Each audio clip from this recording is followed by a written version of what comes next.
নমস্কার বন্ধুরা, আশা করি সকলে ভালো আছেন। আজকে আমি দারুণ স্বাদের ডালের একটি রেসিপি আপনাদের সঙ্গে শেয়ার করব। ঘরে যদি কোনো সবজি না থাকে, শুধুমাত্র 1 কাপ মসুর ডাল দিয়ে এই রেসিপিটি আপনারা বানিয়ে নিতে পারবেন। রেসিপিটি শুরু করার আগে একটি অনুরোধ, ভিডিওটি ভালো লাগলে লাইক কমেন্ট করবেন এবং সাবস্ক্রাইব করে পাশে থাকবেন। রান্নাটি করার জন্য এখানে আমি মসুর ডাল ভিজিয়ে রেখেছিলাম, এবার একটা স্মুথ পেস্ট করে নেব। এছাড়াও দেব সর্ষে এবং পোস্ত। আমি সমপরিমাণ নিয়েছি, একটা স্মুথ পেস্ট করে নেব। তাছাড়াও নিয়েছি আমি রসুন এবং কাঁচা লঙ্কা বাটা, আর নিয়েছি টমেটো। এখানে আমি দুটো মাঝারি মাপের টমেটো ছোট ছোট করে বানিয়ে নেব। তাহলে চলুন রান্নাটা শুরু করা যাক। রান্নাটি করার জন্য আমি কড়া বসিয়ে দেব, দিয়ে দেব সর্ষের তেল। তেলটা একটু বেশি দেব। তেলটা গরম হলে ফোড়নে দেব কালো জিরে। এবার যে টমেটোটা আমি বানিয়ে রেখেছিলাম সেই টমেটোটা দিয়ে দেব। টমেটোটা দিয়ে আমি একটু নুন দেব, এতে টমেটোটা কিন্তু খুব সহজেই মজে যাবে। টমেটোটা দিয়ে মিনিট 2 ভালো করে কষিয়ে নেব। টমেটোটা কিন্তু আমার বেশ মজে এসেছে। এবার সর্ষে এবং পোস্তর যে পেস্টটা করে রেখেছিলাম আমি সেটা দিয়ে দেব। এখানে সর্ষে কিন্তু আমি হলুদ সর্ষে ব্যবহার করেছি। হলুদ সর্ষে কিন্তু অতটা তেতো হয় না এবং ঝাঁঝের পরিমাণটাও কম থাকে। আপনারা চাইলে 2 রকমের সর্ষেও ব্যবহার করতে পারেন। মশলাটা আমি 2 থেকে 3 মিনিট ভালো করে কষিয়ে নেব। আরও কিছু মশলা যোগ করব। দিয়ে দেব পরিমাণ মতো হলুদ, আর দিয়ে দেব ঝাল লঙ্কার গুঁড়ো। ঝালটা আপনারা আপনাদের টেস্ট অনুসারে যোগ করবেন। অল্প জল দিয়ে 2 থেকে 3 মিনিট আমি মশলাটা কষিয়ে নেব। 2 থেকে 3 মিনিট আমার হয়ে গেছে। দেখুন কালারটা কতটা সুন্দর এসেছে এবং মশলা থেকে কিন্তু তেল ছাড়তে শুরু করেছে। এবার আমি এতে দিয়ে দেব জল। জলের পরিমাণটা আমি একটু বেশি দেব। জলটা দিয়ে মশলার সঙ্গে ভালো করে মিশিয়ে নেব। গ্যাসের ফ্লেমটা মিডিয়াম টু লোতে করে দিয়ে আমি ঝোলটা ফুটতে দেব।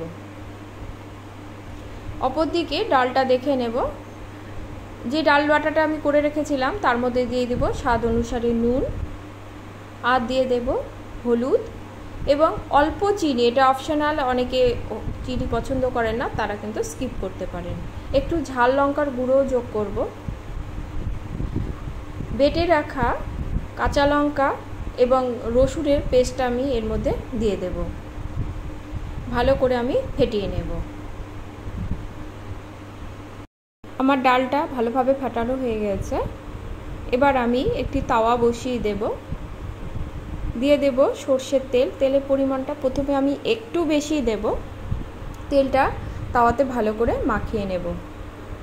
এরপরে ডালের মিশ্রণটা থেকে আমি একটু করে ডালের মিশ্রণটা দিয়ে দেব, দিয়ে একটু করে ছড়িয়ে দেব। ঠিক যেভাবে আমরা গোলা রুটি ভাজি তেমনি করে কিন্তু ডালের মিশ্রণটা আমি ছড়িয়ে দেব। এক্ষেত্রে আমি বলে রাখি, ডালটা আপনারা যখন ফেটাবেন অল্প জল দিয়ে একটু পাতলা করে নেবেন। নর্মাল আমরা বড়া ভাজাতে কিন্তু ডালটা একটু শুকনোই রাখি, তবে এই রান্নাটিতে আপনারা ডালের পরিমাণটা অর্থাৎ জল একটু বেশি জল দিয়ে একটু পাতলা করে নেবেন।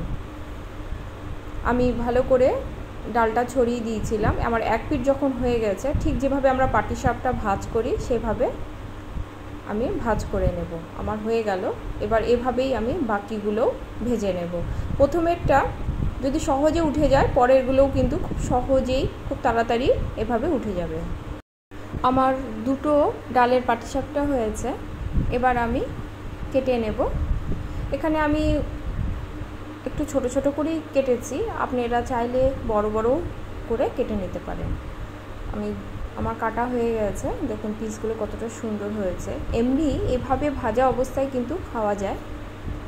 অপরদিকে ঝোলটা দেখে নেব। ঝোলটা কিন্তু আমার বয়েল চলে এসেছে। অল্প চিনি দিয়ে দেব।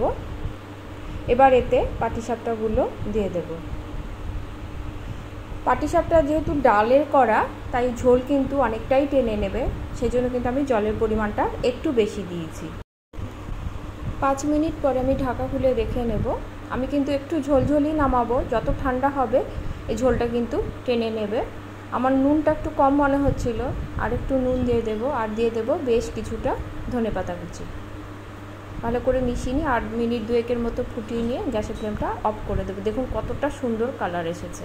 ঘরে কোনো সবজি না থাকলে এরকমভাবে আপনারা ডাল দিয়ে পাটিসাপটা করে তরকারি করে নিতে পারেন।